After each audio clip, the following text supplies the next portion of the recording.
Breskice, pokazala si da umeš dobro da imitiraš. Jer stvarno imitiraš Sunđer Boba.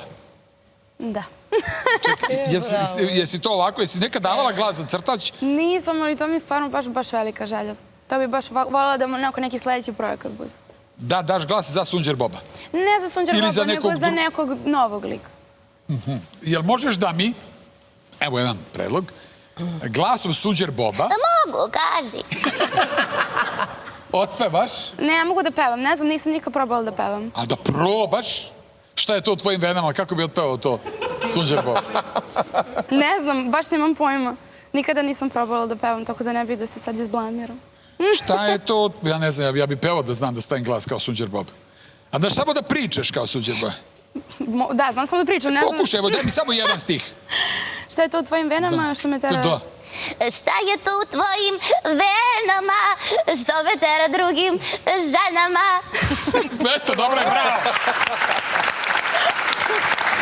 Bukvalno kao i crtača, brate. Ne znaš još nešto da imitiraš, neki glas? Ne, to onako vežbam od malena i to je ostalo jedino. Volila se gledaš Sunđer Boba? Obožavam i dalje. Sunđer Boba. Dobro, stvarno jako zanimljiv crtač. Ovo što nije za nekoga za decu, ali nije za decu. Da.